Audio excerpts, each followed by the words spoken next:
Encore ce soleil. Je suis pas habitué. 4 décembre 2019. Tout ce magnifique soleil, ce ciel bleu. Pas trop de chemtrail, ça va.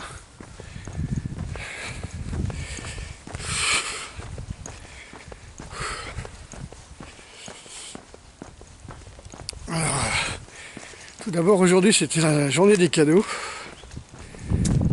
J'ai reçu des super livres de Jean-Charles Juster là, sur le karaté-do, karaté d'Okinawa. Superbe, vraiment magnifique. Donc, j'ai commencé, et puis évidemment, dès le début, c'est la réunion des responsables okinawaïens du karaté vers 1935 qui essayent de comprendre que s'il faut garder le nom karaté qui veut dire main de Chine, ou s'il faut changer en main vide comme déjà un ou deux dojos l'avaient fait à la métropole. Et bon, chacun y va de ses commentaires, hein. Comme quoi c'est chinois, hein, quoi. Ça vient de Shaolin. Donc pourquoi changer? Mais pourquoi pas changer? Parce que si on garde le chinois, ça va bloquer l'expansion du karaté à la métropole.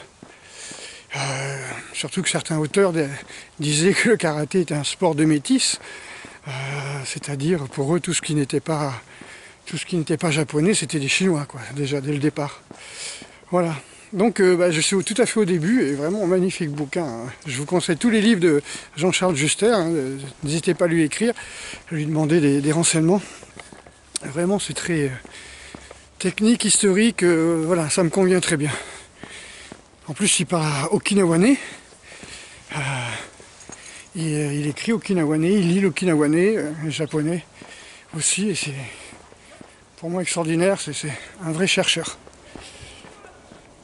Et puis,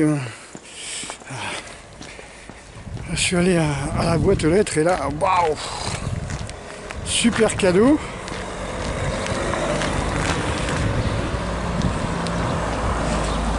Alors d'abord, super cadeau, on a eu 5 personnes inscrites pour les stages d'été, les stages d'hiver, pardon, les stages de Noël.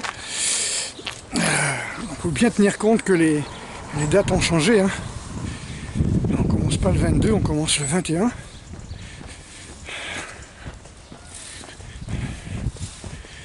Donc suite à un calendrier erroné que j'avais imprimé sur internet, ça me rappelle un calendrier que la mairie nous avait envoyé avec les fêtes, les vacances scolaires, et tout était faux, quoi. Il ne faut pas trop se précipiter, hein, quand vous voulez imprimer des calendriers. Parfois les gens n'ont même pas les dates scolaires, ils vous balancent ça au pif, quoi. Et puis bien sûr un énorme merci à Fred Stewart. Alors c'est pas vraiment son nom, mais bon, il se reconnaîtra. Voilà, un petit paquet de cadeaux que j'ai reçu, j'étais surpris. Et vraiment super, quelqu'un qui tient sa parole, bravo.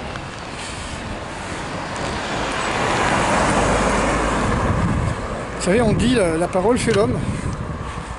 Donc c'est quelqu'un qui m'avait promis qui m'enverrait quelque chose du Japon, qui ramènerait du Japon, puis voilà, il a fait, quoi.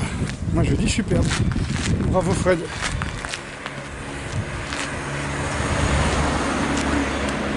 Je m'y attendais plus. Donc n'hésitez pas, hein, si vous avez des cadeaux à envoyer pour Noël, hein, pas de recommander surtout. Hein, faites des envois suivis, des colis suivis, des colissimos, de ce que vous voulez, mais évitez les recommander, j'irai pas les chercher. Du fait que j'habite pas à côté, quoi, de la poste. Voilà, donc on m'a demandé ce que je voulais pour Noël. Alors évidemment, ça c'est une question un peu bizarre, quoi. Je veux dire, moi personnellement, pour moi, je n'aspire pas à grand chose, hein.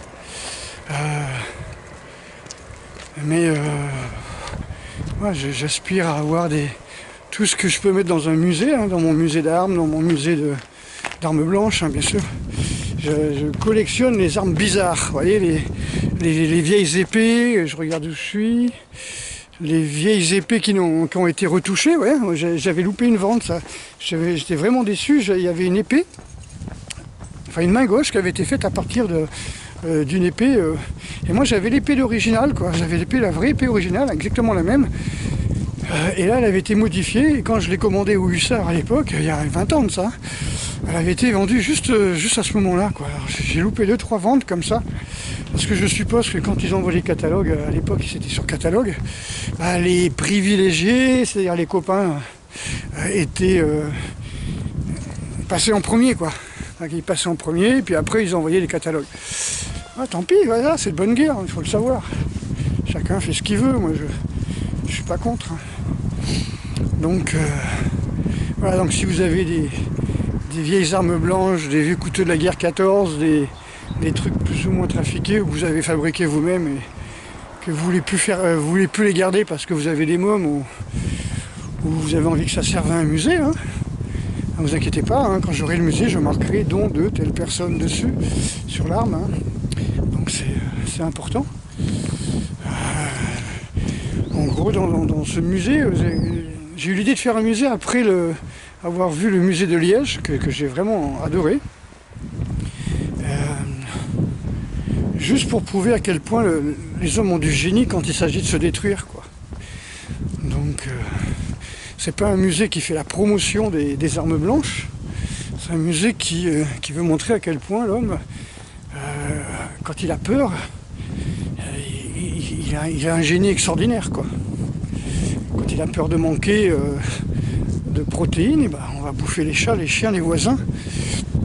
Alors que comme j'ai vu, je crois que c'est la page 74 de mon livre Le secret des ninjas, où j'explique, je cite un livre qui s'appelle Comment vivaient nos ancêtres, où l'écrivaine, je ne sais pas si on peut dire encore ça, sans aller en prison, explique que nos ancêtres ils mangeaient de la viande une fois par an peut-être, ou 2 fois par an pour les fêtes, au Moyen-Âge. Et que jusqu'au début du siècle, même jusque dans les années 30, on allait 1 fois par semaine ou par mois chez le boucher, quoi. C'était vraiment exceptionnel, quoi. C'est tellement exceptionnel qu'on le sait, enfin pour ceux qui ont été à l'école, quand Sully dit Henri IV, le peuple est en train de crever, c'est bizarre, il mange même pas de viande. Alors Henri IV décide de dire, voilà, il faut qu'il mange au moins du poulet tous les dimanches. La poule au pot, tous les dimanches. Ouais, c'est déjà pour montrer à quel point ils mangeaient pas de viande, quoi. Pas pour ça qu'ils étaient morts, hein. C'est pas pour ça que ça les empêchait de faire la guerre, de se trucider entre eux, quoi. Voilà, donc merci beaucoup pour ces cadeaux. Donc ça va me faire beaucoup de livres à lire là, sur le karaté. C'est très très bon livre de Jean-Charles Juster. C'est vraiment superbe. N'hésitez pas à le contacter. Et puis, là, je vais prendre cette route, elle est au soleil, là. Ça va me faire bronzer mes jambes. Et puis, merci donc à tous ceux et toutes celles qui sont inscrits au stage. Alors n'hésitez pas, d'habitude, au stage d'hiver, en dojo, au stage de Noël, on était 10-15, vous voyez. Et donc, j'ai vraiment merdé, là, je vous ai envoyé des dates qui n'étaient pas bonnes. Et c'était les dates de l'année dernière, en fin de compte.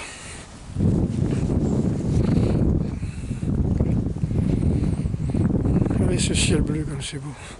C'est beau maintenant, je veux dire, peut-être que dans 10 ans, le ciel sera rouge.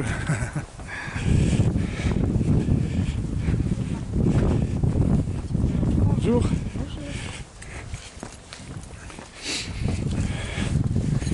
Ça me rappelle un film Highlander, là, où le ciel est rouge. Et on était obligé de créer une ozone, une barrière d'ozone artificiellement.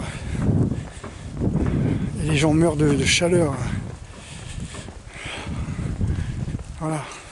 Et bien sûr, il y a une taxe pour cette barrière, quoi. Donc j'ai vu qu'ils voulaient supprimer le droit à la propriété. Je ne sais pas si vous êtes au courant. Ils veulent supprimer le droit à la propriété. Ça veut dire que vous pouvez acheter une maison, mais le terrain appartient à des sociétés. Je ne sais pas comment ils appellent ça.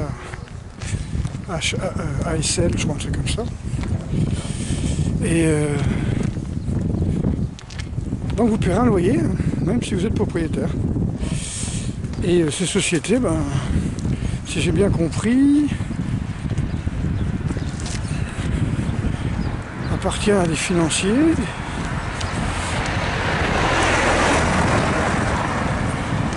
Et ils peuvent vendre ce terrain. Je pense que ça a été ça un petit peu aux États-Unis, quoi.